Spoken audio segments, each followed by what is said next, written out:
Manifest Destiny. The Adams-Onis Treaty, also known as the Transcontinental Treaty, Florida Treaty, or the Florida Purchase Treaty, was a treaty between the U.S. and Spain that gave up Florida to the U.S. and defined the dividing line between the U.S. and Spain. It was signed in Washington, D.C. on February 22, 1819 by John Quincy Adams and Louis D. Onis. The Adams-Onis Treaty concluded all disagreements regarding Spain's claims to Florida. The Oregon Trail, 1845. The trail was 2,170 miles long. Prairie schooners were used for easier travel, which were wagons with white canvas tops. Usually mules and oxen were used to move the wagons instead of horses because they had more endurance. Immigrants usually traveled in the spring so they could feed their livestock. It was used by 100,000 of Americans to travel west to the Oregon/California area. This trail is where people found opportunity. Manifest Destiny. In the 19th century, America had a very big expansion. And Manifest Destiny was a coined phrase in 1845.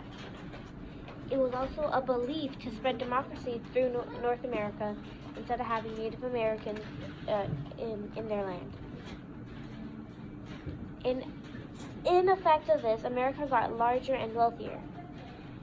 But as America grew, the Indians who were originally there were pushed into reservations and treated unfairly. Statehood of Florida. It was the 27th state. It joined the U.S. on March 3, 1845. William D. Moseley was elected the new state's first governor, and David B. Yulee became the U.S. Senator. By 1850, the population had grown to 87,445, including about 39,000 African American slaves and 1,000 free blacks. Statehood for Texas.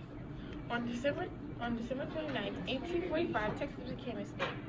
The Texas annexion was the 1845 annexion of the Republic of Texas into the United States of America. The Mexican-American War and Treaty of Guadalupe had legal 1845 to 1848. Parliament managed to get joint resolution passed on March 1st, 1845. The Texas was admitted on December 29, 1845. When Texas got its independence from Mexico in 1836, Texas wanted to join the United States as a state. But since Texas wanted to enter as a slave state, which would make it uneven, they had to wait. So that's why it was accepted on December 29, 1848. Texas became its own country called the Republic of Texas from 1836 until it agreed to join the United States. Texas was made the 28th state. And the New Mexico Territory was incorporated into the United States in 1850 with verifying boundaries. It existed from September 9, 1850 until January 6, 1912, or 63 years, and now is a part of the United States to this day. Mexican War. The War with Mexico took place from April 25th, 1846 through February 2nd, 1848. The war was authorized by James Polk. It was fought through all of Texas and most of North Mexico. The war ended in 1848.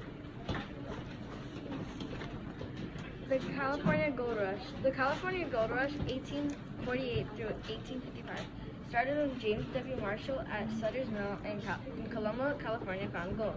When people heard about this, about 300,000 people from around the world came to get gold. Gold miners were called 49ers, though most 49ers never struck it rich. The 49ers will go to caves and mine, or get a pan and go to rivers and take the minerals out from the water. A total of $2 billion worth of gold was found. This helped the Manifest Destiny because people moved west all across the U.S. In the 1830s, Joseph Smith started Mormonism. Mormonism is a religious custom, and they share many beliefs about Christianity and mostly known members of the Church of Jesus Christ of Latter-day Saints. The people that celebrate this custom are called Mormons. Mormons believe that Jesus suffered for the sins of the world, and all people can rescue through his redemption. In 1844, Mormons wanted freedom of religion. that they weren't getting in the east. So thousands of Mormons made a trail, also called the Oregon Trail, to what is now Utah, and made a new settlement there. Mormons don't use inappropriate language, don't drink, use drugs, or smoke, and etc.